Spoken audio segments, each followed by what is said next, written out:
grateful and honored for this opportunity to speak. As Indu mentioned, I chair the Scotia Caribbean Diversity and Inclusion Council, which we really formally stood up about 2 years ago under the theme I Stand, which means inclusion strengthens trust and never discriminates. So for us, this is an important journey and an important topic. In my role as chair of the Diversity and Inclusion Council, one thing I can say is I can really confirm that when people can be their whole authentic self, we all thrive.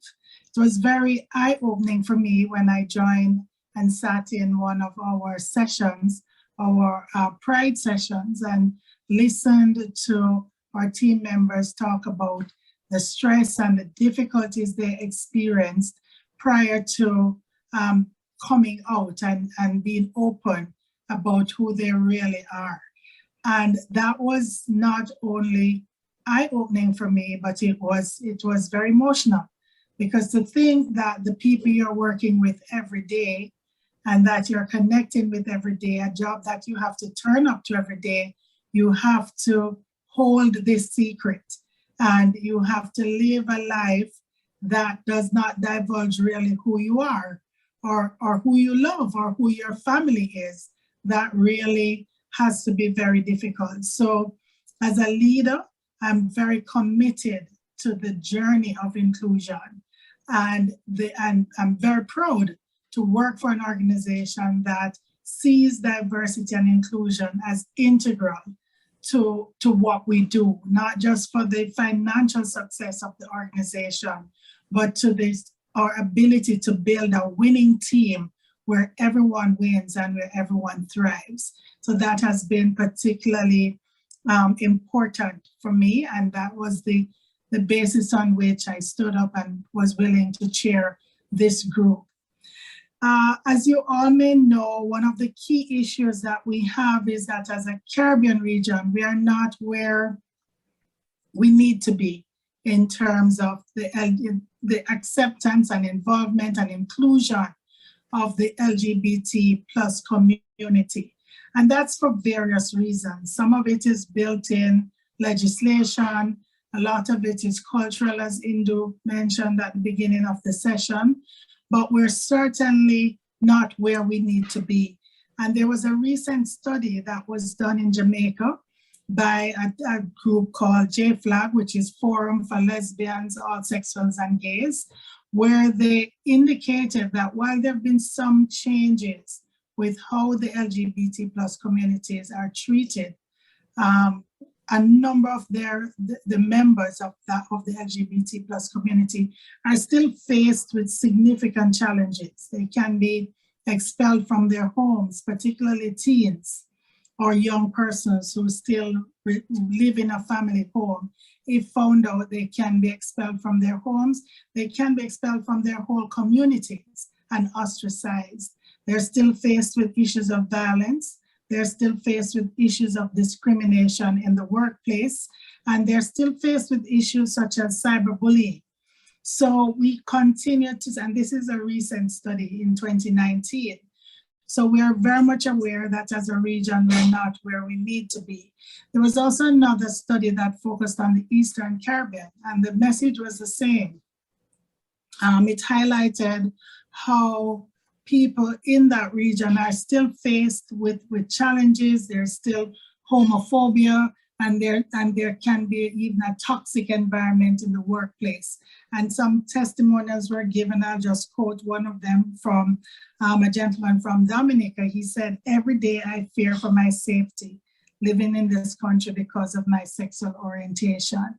I'm alive, but if anyone ever finds out and wanted to, they can kill me. I am an easy target for anything." And that obviously, living in that kind of fear really not just impacts the person at the human level, but it also impacts their ability to succeed and thrive and to provide for themselves. So we recognize and accept that as a region, we do have a long way to go, and there's a lot of work that we need to do to change this paradigm, to make a complete shift from where we are to where we can and must be. Also, the cost of discrimination is something that as a business we recognize, because when you exclude persons based on sexual orientation, you are not allowing the organization the opportunity to have the best talent. And as an organization, we are interested in the best talent, regardless of your sexual orientation, your race, your gender, your physical abilities. So we believe in building an inclusive culture and a culture where everyone wins and everyone thrives, regardless of their sexual orientation. I feel, though, that Scotiabank as an organization and other organizations that have taken this stance, that we give hope that there is an opportunity for change. We give hope that as an organization, we can be a beacon of light and a beacon of change in the societies where we operate. And so we are even more resolute about the work that we're doing. I want to just share that even in the presence of a pandemic, we were still able to host our Pride Week. We had it virtually. It was streamed. We had full very high level of participation from our colleagues within the bank. And we also had viewership on social media. So we're making really good strides in this direction. We also have what we call our ERGs, which is our employee resource groups.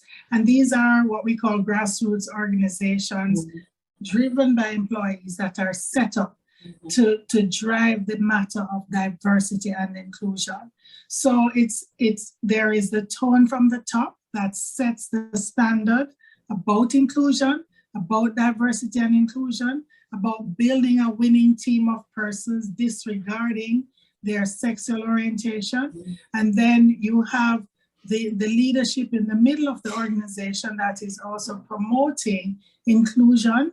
And then we have the employee resource groups driven from the ground up by employees who are ensuring that the concept, the thinking, the philosophy, the change that is needed to drive a greater level of inclusion takes place within our organization and even within the communities where we do business.